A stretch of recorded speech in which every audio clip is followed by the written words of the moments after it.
The Sony 35mm 1.4 is the highest end 35mm money can buy. It has a lot of fancy features, it's also a little heavy and kind of expensive compared to other 35s. Let's dig into why this is Sony's 35mm that earned the G Master badge, and I'll tell you what I think about it at the end. First up, the 35mm 1.4 G Master cost $1,400 USD, weighs 1.2 pounds, is 3 inches by 3.8 inches. It's not huge, but it's still pretty large for a mirrorless prime lens. The build quality is your typical G Master build quality with dust and moisture resistance, 11 aperture blades, a 67 front millimeter thread. The lens of the body has a customizable focus hold button, autofocus manual focus switch, a focus spring, and a iris that can be clicked or declicked. One of the biggest features of this lens for me is the fast and reliable autofocus. 2 linear XD motors power the 35mm G Master, and they can accurately hold focus on a subject or use face detect autofocus or eye autofocus in photo and video. The IAF with the Sony a7S III and a7 IV has been great. It's been able to lock onto eyes and keep a consistent focus even at 1.4. Since this is a G Master lens, it benefits from those additional coatings on the glass that help reduce any kind of flares. Whenever you point this lens directly at a light source, there will be a minimal amount of flares. Interestingly though, if you go to point this lens about 45 degrees from a light, I've noticed that light can creep into the lens and have a little bit of a light leak. Using the included reflector takes care of this, but I don't like to use reflectors with my cameras if I don't have to. With the 35mm G Master, if you don't want any light leaks coming in from the side, make sure to use that lens hood. This can be a strength if you want to get creative and actually use that light leak to your advantage for some of your portraits, for example. But if you aren't wanting to have that in your portraits or photos or videos, make sure to use that lens hood. The additional glass coatings of the G Master lenses also reduces the chromatic aberration and distortion.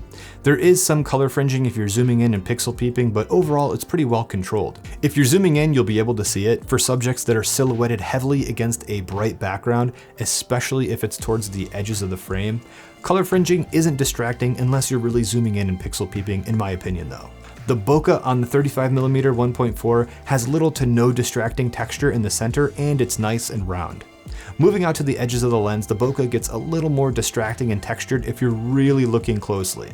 This is the best bokeh on a modern 35mm I've seen, but that being said, it should be with that G Master price tag. The 35mm G Master is sharp in the center, even wide open at 1.4. The edges are a little soft with vignetting wide open, but by f2, the vignetting is gone and the corners are sharper. This is pretty common for such wide aperture lenses, but vignetting and soft corners aren't distracting to me in the slightest. At 1.4, you'll probably have a shallow enough depth of field that most photos or videos you won't really be able to notice it. The minimum focusing distance for this lens is 9.8 inches from the sensor, so for this lens, it's about 6 inches away from the front of the lens.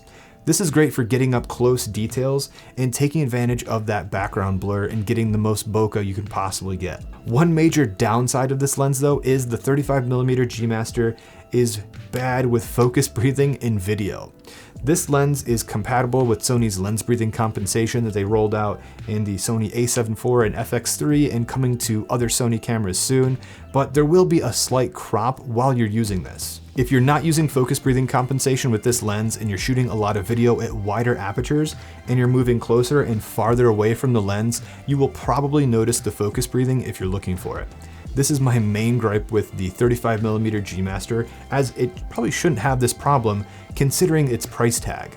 Focus breathing compensation takes care of this, but there is a slight crop on your image when you're using this. The Sony 35mm 1.4 has no optical steady shot, but you can use your Sony camera's in-body stabilization if it supports it, like the Sony a7 IV's active stabilization. The 1.4 G Master is the most premium Sony 35mm lens available.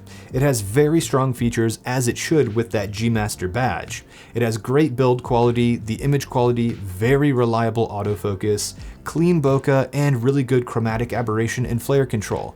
But the problematic focus breathing issue is a little concerning for me. Modern Sony cameras can get around that with the focus breathing compensation with the slight crop, but for a $1,400 lens, I'd love to see a version 2 with this that does not have that focus breathing issue. If you're looking for a more budget option, check out my review of the 30mm 1.8. It's a great lens and it costs a fraction of the price that this 35mm lens does.